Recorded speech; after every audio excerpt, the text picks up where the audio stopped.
from Joe Flacco's former coach. First, a read from FanDuel. As the weather gets colder, the NFL offers stay red hot on America's #1 sportsbook. And right now, new customers get $150 in bonus bets with any winning $5 moneyline bet. That's $150 if your team wins.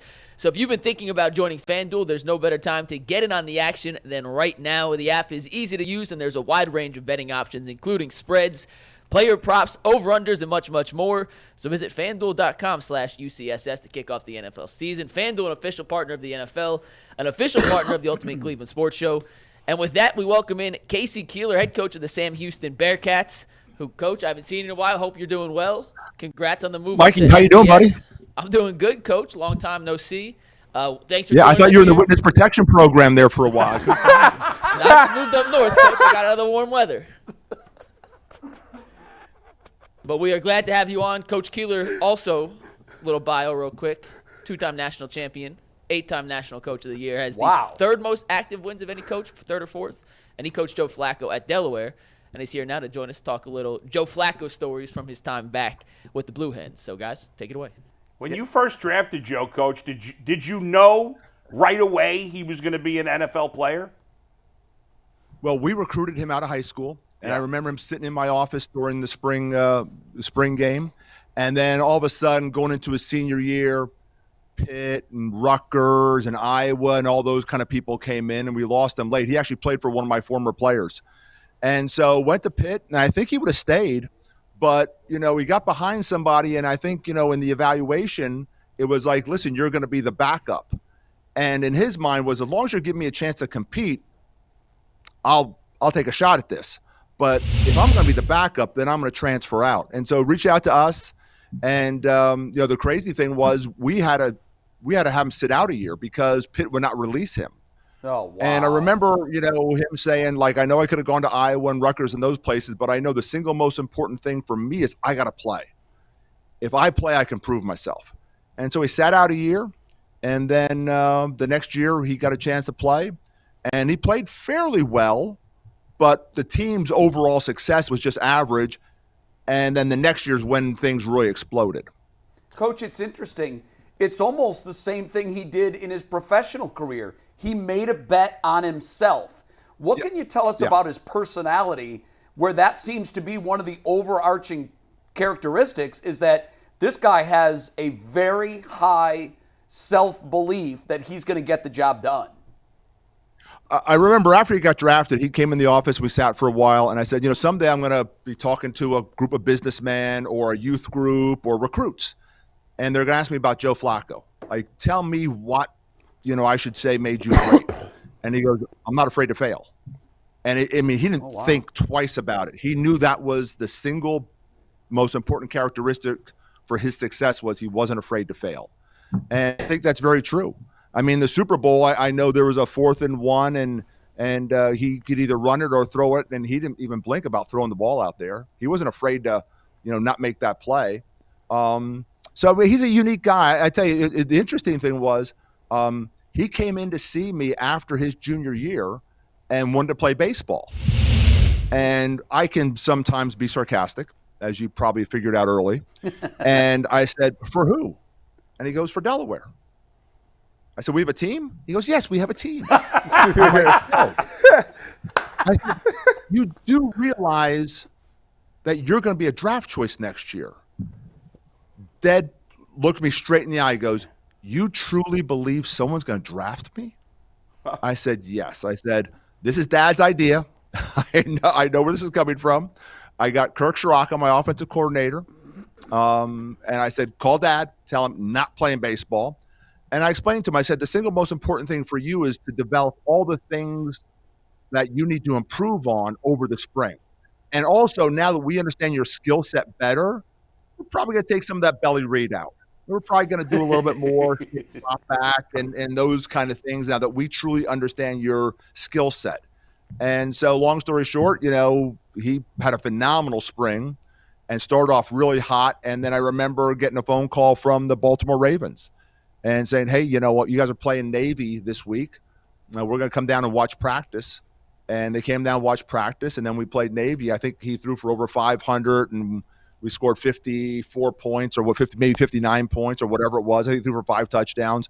I mean, that game just absolutely catapulted him right to another level. And as the season was going on, you heard that, hey, he could be a 4th-round pick. Hey, he could be a 3rd-round pick. Hey, he could be a 2nd-round pick. And then all of a sudden, there was even talk about him becoming a 1st-round pick. And then obviously he went number 18 overall. And I remember getting a phone call from Harbaugh about, Joe's leadership skills. And Joe prepped me. Joe goes, listen, Coach, they want to know why I wasn't a captain. And it was like one of those things where we had a great 4-year starter at offensive line who was an All-American, and we had another all-time, greatest running back in the history of the program. And those 2 guys were the offensive captains, and just Joe got there a little late, and just Joe wasn't the captain. But I explained to Coach Harbaugh that this was Joe's team. When Joe spoke, boy, everyone listened. Now, Joe didn't speak a lot, but when he spoke, it was like, that's the message, and we're moving forward. We're playing Northern Iowa, number 1 team in the country, and we're down early, bad. I mean, it's like they're just going to run us right out.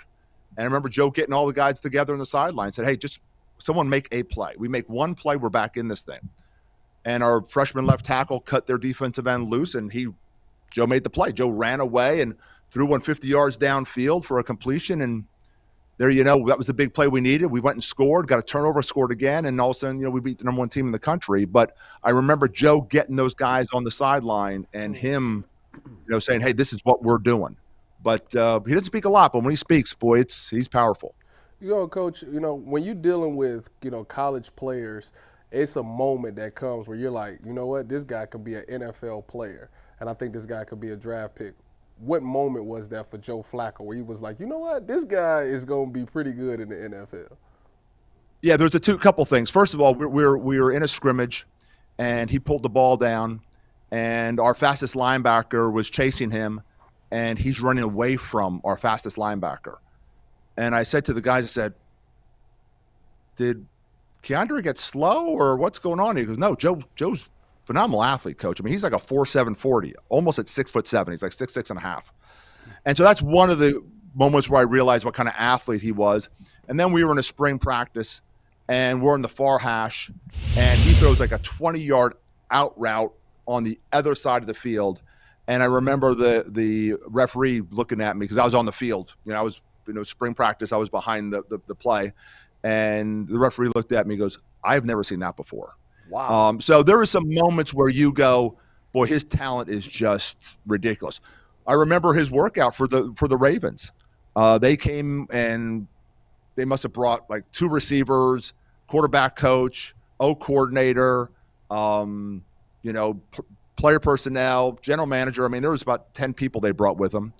And he had his footballs all out there. And I remember I prepped him for this. I said, they're not going to let you throw your own balls. I'm going to tell you right now. And so they kicked the balls away, and they put all these brand new footballs out there, all shiny. Quarterbacks hate those balls. And Joe didn't blink. And Joe went through a 2.5-hour workout. And I remember talking to one of the scouts, and he goes, the only workout I can ever remember this good was Roethlisberger. He goes, this is as good a workout as I've ever seen a quarterback. At the very end, they asked him to stand flat-footed on the goal line. And just flat-footed, throwing it, he threw it 80 yards in the air. Which he's a freakish talent. He really is. When I first saw Joe, I mean, he's down here a little bit, and I thought about maybe changing a little bit of his. And I saw how the ball came out of his hand. I'm like, he's 6'7". Who cares he's down here? And who cares he isn't up here? So anyway, I pretty much left Joe alone and just sort of put him around, good people and great players and let him take it over from there. But, unique personality. He really is. I mean, again, has a very high confidence level in himself. And that was a big deal that when he went into the Ravens and he heard what their offer was, he was like, I think I can do better. I'll just bet on myself. I'll have a great year. And he went out and won a Super Bowl. And that, got him the biggest contract in the history of the NFL at the time. Coach, obviously the last few years since leaving Baltimore, he's bounced around with a couple of teams, and now he was out of the league for most of the year. He's 38, about to turn 39. The Browns call him. He comes off the couch, and 2 weeks later he's starting, and outside of the pick he threw late, he played a fantastic game. Were you surprised he was still willing to come back, or you didn't think he was done? No, two things. So I went down to the Texans game when he was with Denver, and he actually wasn't playing that week. He was injured. And my wife and I got a chance to spend a bunch of time with him on the sideline. And, they're talking grandkids and kids and things like that back and forth. And my wife asked, like, okay, hey, Joe, how long do you think you're going to do this? And he goes, I love practice. I love being in the locker room. Wow. I just love, I don't know. I mean, I don't want to give this up. Because I love preparation for a game. And so that was one of the key things that said to me, like, he'll play as long as he feels that he can still play. Then I texted with him in the summertime. I think it was just after I was back east and I had just come back to Texas for the start of training camp. And I just said, hey, didn't get a chance to see you. How you doing? What's up? He goes, I'm at the beach. I'm in shape, ready to get called up because I want to keep on playing. And so right there I knew that, he was going to prep himself every single day. So this in his mind was not a surprise. He probably was daily working out, getting ready for this opportunity. And like I said, when I heard him say that when he was with the Broncos and we caught up down at NRG Stadium down in Texas, I knew that he was going to take this as long as he still enjoyed it. And it sounds like he still enjoys it. Coach, one of the things that jumps out at me, you keep using the word unique to describe Joe, and you've talked about some of the characteristics. I'm interested in Joe Flacco, the leader. This is an interesting situation because it's not going to be, a situation where he plants his flag and says, I'm the de facto leader of this franchise because obviously Deshaun Watson is on the roster. How do you think he'll navigate those waters? Because obviously he's here in a pinch for the moment, but who knows what happens beyond this year? How will he work in that role? Yeah, I mean, if you're use this word again, uniquely. I mean, he's not going to let his ego get in the way here. He's been around long enough. He's enough savvy to know this is not his team. But in the moment, they need him to lead. And so he'll speak when he needs to speak, and he'll make sure that he's not going to be too overt where he's trying to take things over. And that's just his general leadership skill.